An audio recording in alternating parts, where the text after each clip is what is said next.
Hey folks, I'm Max. My story is not kinda bedtime because I saved a girl from 3 thugs.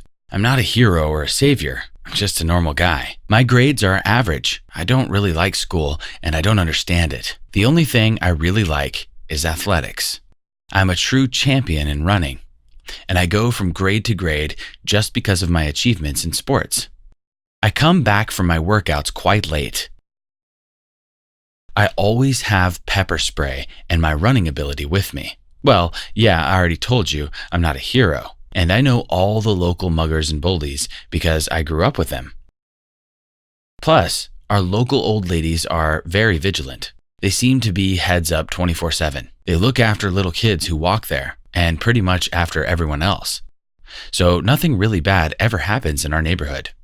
But my classmates and I often hear safety lectures at school and at home, just in case.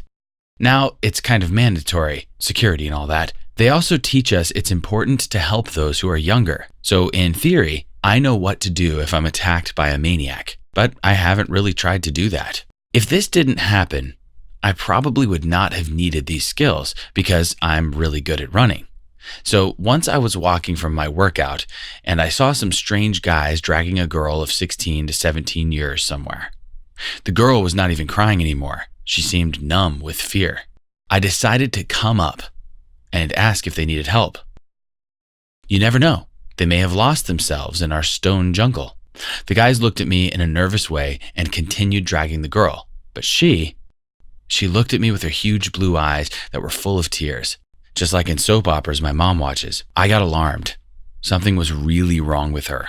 So I repeated my question. One of the guys muttered angrily that everything was fine. I replied I was not actually talking to him. The girl screamed and began to babble that she didn't know any of them, crying hysterically. I got nervous. The guys did too. The same one that had answered me told me not to listen to her, that it was his sister playing pranks on me. Then he slapped her. I believed him and went on. Maybe he just didn't let her have fun with her friends, and it made her cry. But something didn't feel right. My conscience made me go back. I barely found them. They were entering an apartment block, and I slipped after them. And I knew for sure that none of them lived there. My schoolmate lived there. I knew all of his neighbors. They were dragging her to the elevator. I did not like that, but I decided to follow them. I went up the stairs and waited. I saw where the elevator was going up, the 9th floor. Then there was only the technical floor and the attic. I was anticipating something terrible. Meanwhile, the guys came out of the elevator and dragged her straight to the technical room. Well, I went out to meet them, ready to spray them. I asked them politely to let the young lady go. One of them attacked me and was hit by my pepper spray. I should have used it the right way, but there wasn't much room there, so I hit him. He didn't seem to be affected by it much, but he let the girl go. She rushed down the stairs the next second.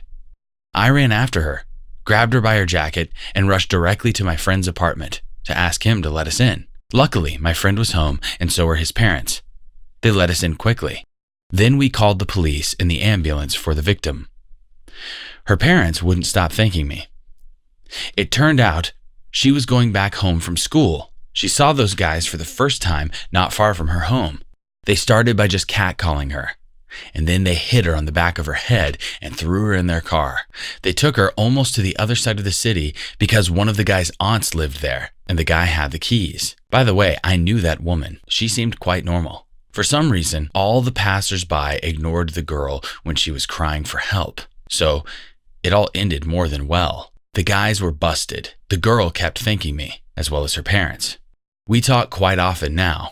She jokingly calls me her personal guardian angel. That's the story. Write in the comments what you would have done if you were me. Be sure to share this video with friends. Don't be indifferent. Don't just pass by if something seems suspicious to you. Perhaps someone's life will depend on your actions.